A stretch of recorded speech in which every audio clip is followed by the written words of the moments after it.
이 시간 우리에게 주신 하나님의 말씀은 민수기 31장 13절에서 24절까지 말씀입니다.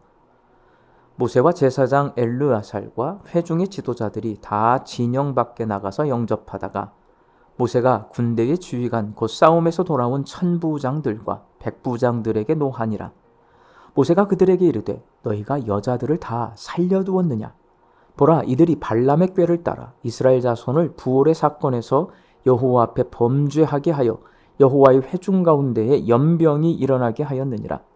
그러므로 아이들 중에서 남자는 다 죽이고 남자와 동침하여 사내를 아는 여자도 다 죽이고 남자와 동침하지 아니하여 사내를 알지 못하는 여자들은 다 너희를 위하여 살려둘 것이니라. 너희는 이레 동안 진영 밖에 주둔하라. 누구든지 살인자나 죽임을 당한 시체를 만진 자는 셋째 날과 일곱째 날에 몸을 깨끗하게 하고 너희의 포로도 깨끗하게 할 것이며 모든 의복과 가죽으로 만든 모든 것과 염소털로 만든 모든 것과 나무로 만든 모든 것을 다 깨끗하게 할지니라. 제사장 엘르아살이 싸움에 나갔던 군인들에게 이르되 이는 여호와께서 모세에게 명령하신 율법이니라. 금, 은, 동, 철과 주석과 납 등의 불에 견딜 만한 모든 물건은 불을 지나게 하라. 그리하면 깨끗하려니와 다만 정결하게 하는 물로 그것을 깨끗하게 할 것이며 불에 견디지 못할 모든 것은 물을 지나게 할 것이니라. 너희는 일곱째 날에 옷을 빨아서 깨끗하게 한 후에 진영에 들어올지니라. 아멘. 이스라엘 군대가 미디안과의 전쟁에서 대승을 거두고 돌아옵니다. 당연히 칭찬과 환영이 있을 줄 알았던 자리에서 뜻밖에도 모세는 군 지휘관들에게 격렬하게 분노합니다. 본문 15절 말씀입니다. 모세가 그들에게 이르되 너희가 여자들을 다 살려두었느냐? 일반적으로 전쟁에서 인도주의 원칙에 따라 여성과 아이, 노약자를 죽이면 안 됩니다. 그런데 하나님은 미디안 족속과의 전쟁에서 이스라엘 백성에게 미디안 여인들을 모두 죽이라고 명령하셨습니다. 그러나 이스라엘 백성은 이를 어기고 미디안 여성들을 살려두었고 이를 본 모세가 분노한 것입니다. 그렇다면 하나님은 왜 미디안 여성들을 모두 죽이라고 명령하셨을까요? 미디안과의 전쟁은 일반 전쟁이 아니었습니다. 미디안 여인들이 무당 발람의 꾀를 따라 이스라엘 백성들을 유혹했고 그 결과 음행과 우상숭배라는 죄악이 이스라엘 공동체에 퍼져 연병으로 수많은 사람이 죽었습니다. 이 전쟁은 단순히 영토를 확장하기 위한 전쟁이 아니라 하나님의 백성의 거룩함을 회복하기 위한 하나님의 특별한 전쟁이었습니다. 신명기 20장에는 전쟁의 두 가지 원칙이 나옵니다. 가나안 땅 박족속과의 전쟁에서는 남자들만 죽이고 여자는 전리품으로 삼을 수 있으며 가나안 땅 안 족속과의 전쟁에서는 모든 것을 진멸해야 한다는 것입니다. 미디안은 가나안 땅 밖의 족속이므로 원칙대로라면 남자들만 죽이면 됩니다. 군 지휘관들은 이 일반적인 원칙을 따른 것뿐입니다.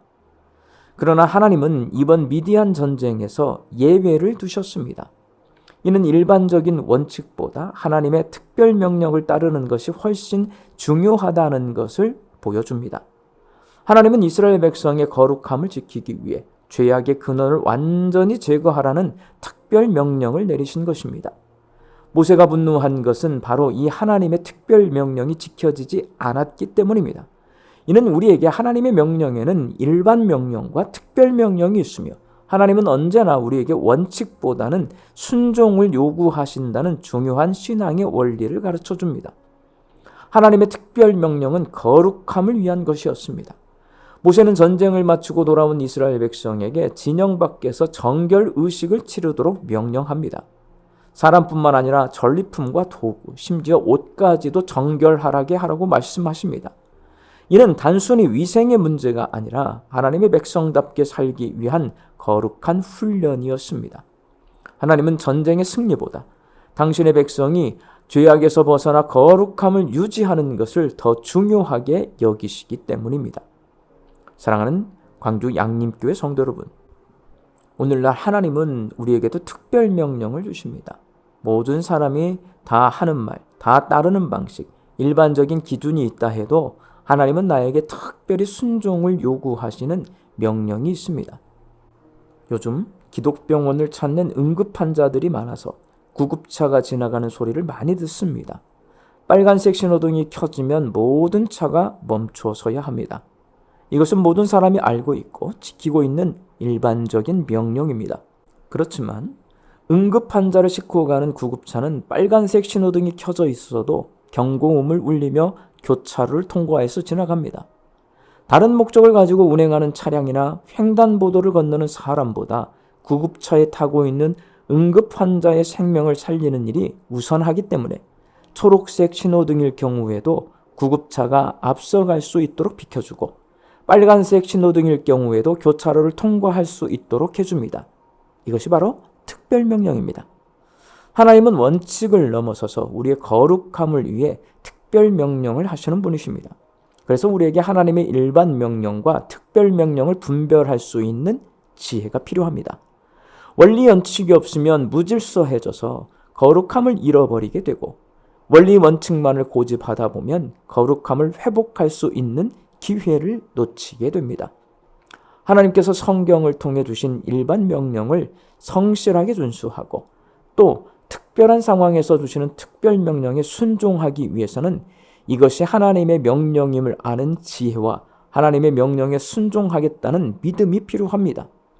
율법의 정신을 바로 세우기 위해 바리새인과 논쟁을 마다하지 않으시고 채찍을 휘두르시며 장사꾼들을 내쫓아서 예루살렘 성전을 정화하셨던 예수님께서 십자가를 지실 때는 도살장에 끌려가는 어린 양처럼 침묵하심으로 죄를 대속해 주사 사람들이 거룩을 회복하고 하나님께 나아갈 길을 여셨던 것처럼 우리 광주 양림교회 성도들이 지혜롭게 분별해서 하나님의 일반 명령은 준수하고 특별 명령에는 순종하며 사실 수 있기를 주님의 이름으로 축원합니다.